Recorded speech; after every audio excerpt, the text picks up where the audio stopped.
You're listening to Popcorn in Orbit, a podcast for sci-fi lovers of all galaxies, hosted by filmmakers Jeremy Major and Ian P. Causer.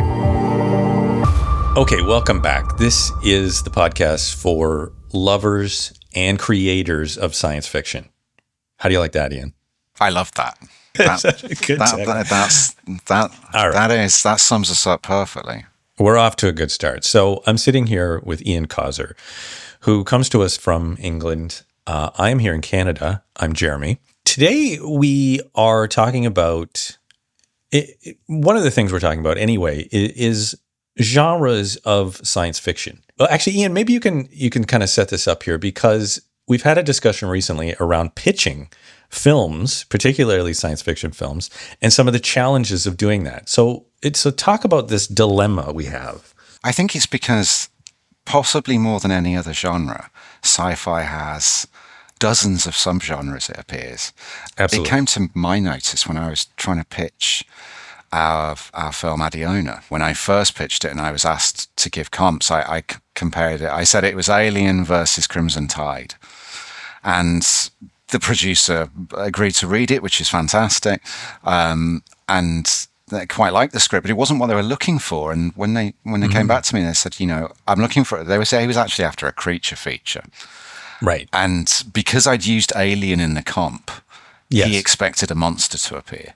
Yeah. Which, as you'll know, because you're directing the film, there isn't one. And there's also no submarine either. And what effectively I had done as the writer is I'm looking at it thematically and tonally in my comp. So when I was talking about Alien for our film, I was talking about its claustrophobia. And when I was talking about Crimson Tide, I was talking about the terrible dilemma that the two leads have. And that's how I came up with that comp, Alien meets Crimson Tide. And yet, it's nothing like either film. No. Yeah, I totally understand what you're saying there. And the whole goal here is to basically reduce your script down to as few words as possible. While those seem like admirable comparables, they didn't cut it in that context, right? But that opens up a more interesting question to me, which is, when we're doing these comps, should we be doing it based on narrative? Should we be doing it based on tone, characterization? Should we be doing it based on audience that you're making the film for? Or should we be doing it based on one of these many subgenres that exist within sci-fi? Whatever that comparable is, you almost have to ask yourself, what's the first thing I think of when I think of that movie? Do you know what I mean? So, for example, if you took a poll of people and you said, okay, if you think of the movie Alien, what's the first thing you think of? Go. And probably most people would say an alien bursting out of somebody's chest. Horror, then. So sci-fi horror. And if you have the opportunity, as we do, for example, in the pitch deck, to explain that, I think that's a different situation. I think what confuses me as the writer is when people ask you for a comp, I tend to go back to, okay, what motivated me to write this film? What influenced me the most to write this film? And as a writer, my job is obviously not to plagiarize somebody else's script. I want to find an original plot. I want to find a unique way of telling a different narrative. So when you talk about inspiration as a writer, you can't really go with those as comps because they're going to be intentionally different to the film that influenced you. Does that make sense, what I'm trying to say? Yes, yeah. So if Alien inspires me, the last thing I'd write if I had a blank page was anything about a monster. Yes. I want it to be inspired by Alien, in much the way Danny Boyle talked about the fact that Sunshine is inspired. When he made Sunshine, he was inspired by Alien. You can feel that claustrophobia in that film, but again, there's no monster in it. It's a very different narrative. It's like there are these different sort of, different contexts for creating comparables. And there's what inspired you, great. There's what the industry might want to see or understand. Yeah. And then I feel like it's different again when it comes to actually marketing the film to an audience. And it probably is something broader at that point. Do you know what I mean? And it will affect what you choose to put in that trailer, that sort of idea. So have you revised those comps? Do you have new and improved comps that you would turn to?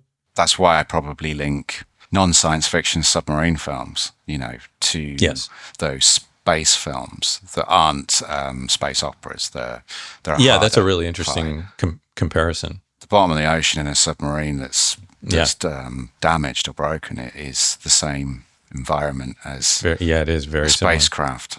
Yeah, you know, there's nobody you can call. That's the point. No, there's nobody You can can't just call. ring 911. You know, No. we need help. Yeah. So does that appeal the same way? Like, I'm just trying to think for myself. If there were two movies on at the theater and only two, and one was set in the deep ocean and one was set in deep space, which would I choose to go to? I would probably go to the space movie without even considering the themes necessarily. Yeah, it's and there'd be plenty of people who choose the other one. They'd be wrong. It'd be a bad choice. But. Yeah. But because I would imagine we all have these preconceived ideas when you just hear the genre title. Yeah. So, for instance, you know, my parents would probably choose the submarine one because my dad interesting. would be like, well, I don't know if there's going to be like Chewbacca in it or what have you. Because I love Star Wars, but my dad certainly doesn't. Yeah. So there's this preconceived idea of what sci-fi would be, and my dad would go with the submarine movie. Right. I suppose that exists for all of us, doesn't it? Yeah. And I think you brought up an interesting point. And it's that, you can't really lump together things like Star Wars and Moon. Yeah. And that's where those subgenres come in, and there's so many of them. How does one place a film into one of those subgenres? Yeah. I'm not That's a really sure good it question. can be done with any kind of comfort. I'm certainly uncomfortable doing it. Yeah. Well, we're going to try. We're going to try. Okay. Yeah. Just give me We're just gonna before try. that. One movie I'll mention that I don't know that it would be sci-fi. It's probably not. But you feel like it is. That I feel it may have been mismarketed or, well, let me just tell you the story. So when I went to see The Village Yeah.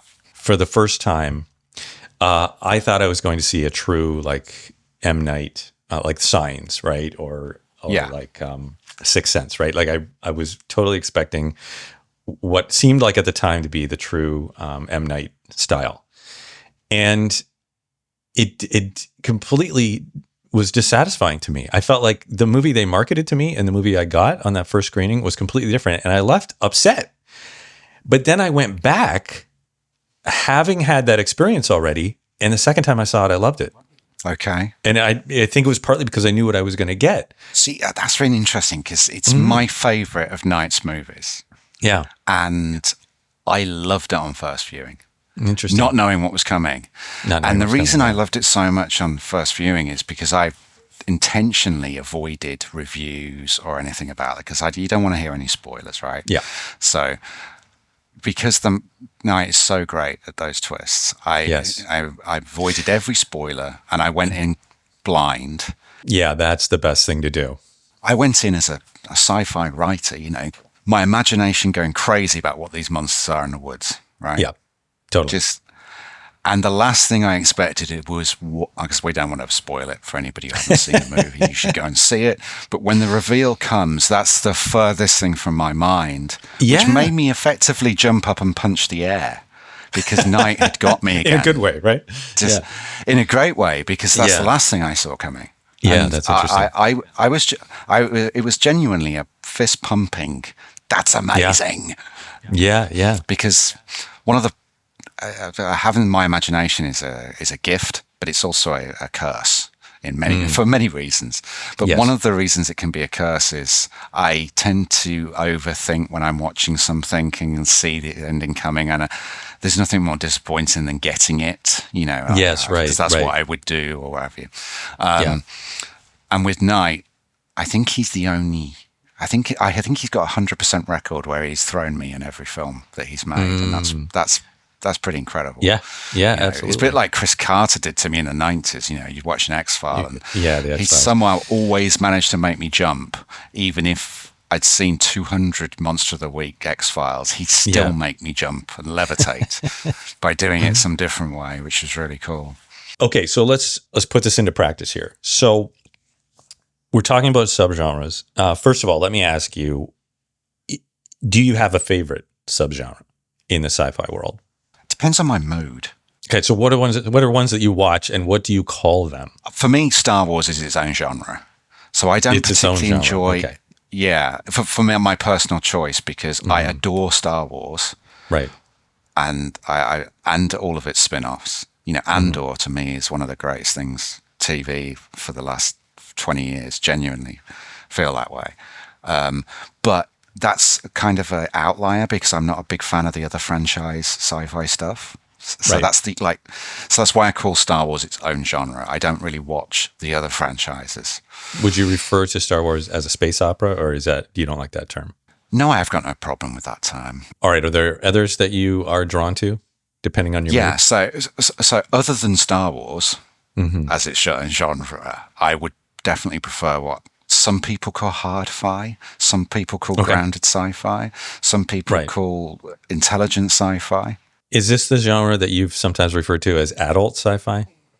Yes. Porn in space. I said that I pitched it once as that. I pitched to a producer I didn't know and called it adult sci-fi. And the eyebrows went up very, very quickly. I was like, and I followed up by saying, no, I don't mean porn in space, I promise. Yeah.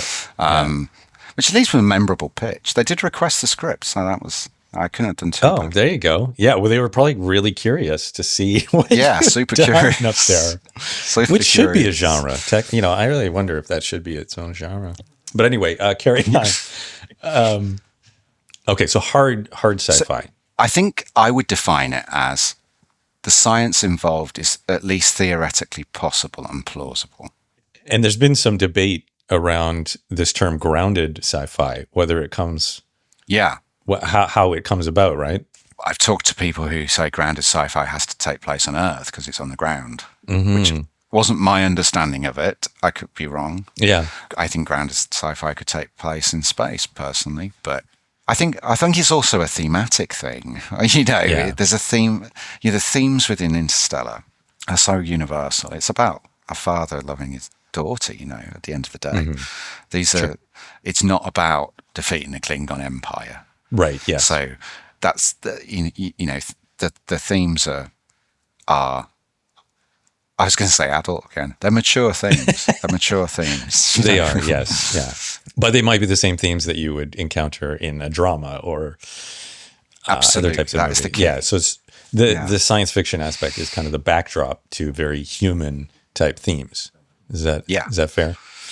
Yes. Okay. They have to be thermal human, and they have to be as universal as possible, I think. They have to be things that we can all appreciate. Like all good storytelling. That is true. But there's something about this genre. And just as an aside, I still find it really strange to see people on cell phones in movies. Do you? But that might just be my age or just me. I don't know. Yeah, I still find that weird. Maybe I'll get used to it someday. I've never heard anybody say that before. I've never. Maybe my nan in 1994. I think my nan said that in 1994. Yeah. What's that thing he's holding to his ear? Yeah. Do you own a cell phone? I do. Do you own a cell phone? You do. Yeah. In fact, I have the same phone number that my family got a phone in 1995, and the last 4 digits were film. And like spelled film. Really? I looked it up, on the thing, and it's like, oh my gosh. And I've kept that number ever since. We don't share it. I don't share it with my family anymore. But at that time, that's how it started. Anyway, wow. I was going to say, we've been friends for years now, and you've never given me your number. I don't know why that would be. Yeah, I don't know. Don't worry, I'll call you. So let's look at a couple titles here. I want you to attempt to categorize these. Okay. And we'll kind of see what happens here. Okay, so if you had to give a genre to Blade Runner, what subgenre to Blade Runner, what would you put it in as? Dystopian sci-fi. Dystopian sci-fi. Okay, others that might fall into that category, what are they? So I think of dystopian as any vision of the future which is bleak. Right, that sort of Very post-apocalyptic type. But Okay. films like Book of Eli would fall into that post-apocalyptic side of it. Yes. Blade Runner isn't post-apocalyptic, but I think, I adore Blade Runner. Blade Runner is just perfect. Yeah, absolutely. I think Blade Runner probably began the genre. It's the way Ridley shot that. It's like, this is it. Just from the very opening, Vangelis' score and skyscraper belching fire flame into the sky. Yeah. And teeming rain and those neon advertising. Absolutely. Yeah. Yeah. If a less skilled production designer or director shot that, it could look like Times Square in November. Yeah. But it looks like hell. It looks hellish. Like you don't want to live there. Yeah. So we're way past it, by the way. It's like November 2019 too, Blade Runner was set. Wow. In the opening credits, November 2019, dystopian, would there be any very, very bleak vision of the future? And okay.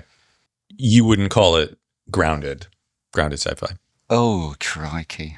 It is. I mean, if you want to categorize it by theme, okay. What's the theme? It's what it means to be human.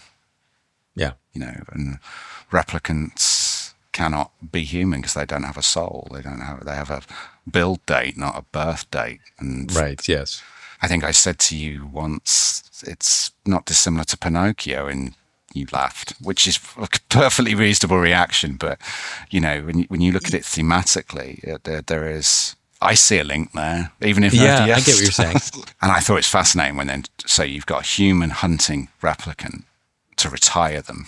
The words retire rather than kill. Right. And then 2049, Denis Villeneuve updates that to replicant versus hunting replicant to retire them. Those are very, I'm going to say adult, mature themes about what it means to be human. So that's very grounded. And and it takes place on Earth, Greater Los Angeles area. Yeah. So okay. So it fits that definition, whichever way you read it. If that's the thing. But I think it's probably the poster child for dystopian sci-fi. This one is an interesting journey here. So I want you to speak to Alien versus Aliens. Alien versus Aliens. Okay. Yeah. So talk to me about genres.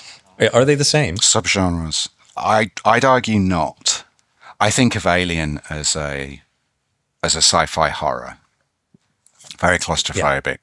And the horror in it is incredible. It's probably the greatest sci-fi horror film in my opinion. Where I really respect James Cameron is, I don't know this, I've never met the man, but he's come along to do the sequel and clearly decided I'm going to do something very different to Ridley. Absolutely. Which was the right call. Yeah, right. And what he made was a sci-fi action movie. I would say sci-fi horror to Alien and sci-fi action to Aliens. Okay, one more on my list here. What would you describe Inception as? I think it's grounded. Okay. Which sounds insane. It takes place in the present day. Most of the film takes place on an aeroplane. And the rest of it is all within somebody's subconscious. So it's a really big dream sequence. It is. Could it be categorized with time travel films? Yeah, I've done two. I'm going to flip it. What subgenre would you put Inception in? There's an action component, but I wouldn't line it up with Aliens. It took me two views to really get it. I remember the first viewing of it, I wasn't entirely sure I got it, but the second time I watched it, it was like, right, now it's in. All these layers within dreams. Oh yeah. That took a while. So there's an intelligence to it. It's not a movie you can walk out, go and get some popcorn 20 minutes in, come back in 4 minutes later and you haven't missed anything. Yeah. You switch off for 10 seconds in that and check your phone and you're like, what's happening? Yeah, you're screwed. Whose dream am I in now? Maybe a more interesting way to look at it is this. So we're talking about the Nolans. Which is more grounded, Inception or Interstellar? Now you're going deep. I know that thematically, Interstellar really struck a chord with me. So I guess what I'm saying is it felt more relevant, more resonating, whereas I'd have a little trouble right now pinning down some of the themes from Inception just off the top of my head. Do you know what I mean? I agree. I connected way more with Interstellar on an emotional level. But there is it begs the question, is Interstellar dystopian? Because this is a world where a billion have died. There's no food anymore. The planet's dying. But I don't think of it as dystopian because it doesn't look dystopian because it's still a farmhouse. Yeah. As in Iowa, as I would picture a farmhouse in Iowa looks in the opening of the movie, it's growing corn, There's no. It looks like it could have been shot today.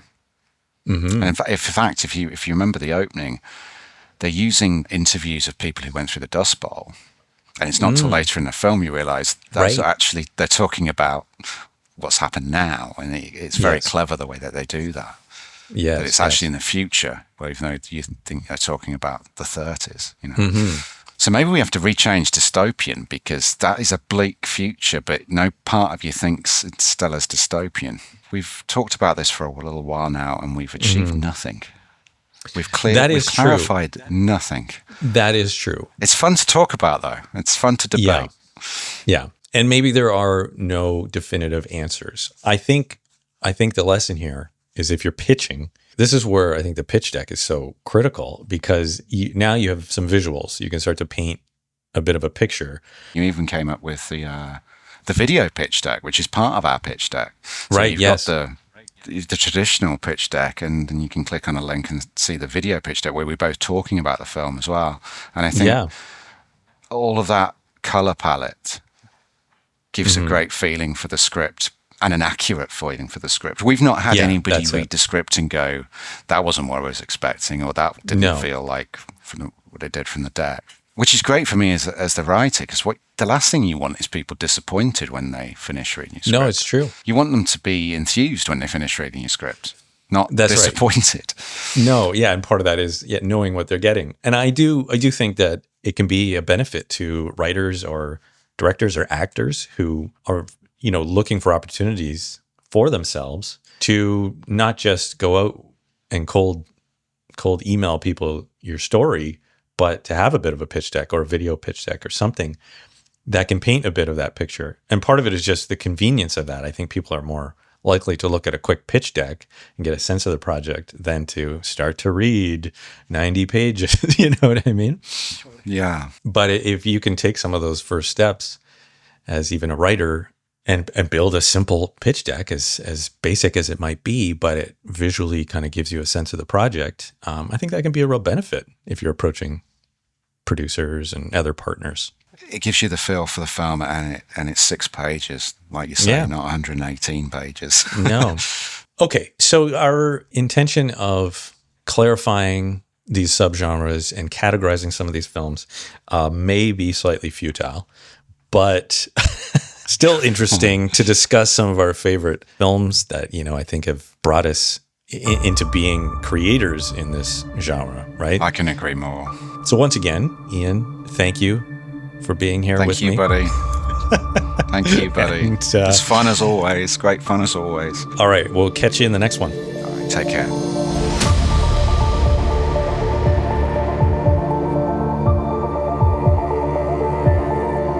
Popcorn in Orbit is produced by the Shooting Eye and Ice River Pictures.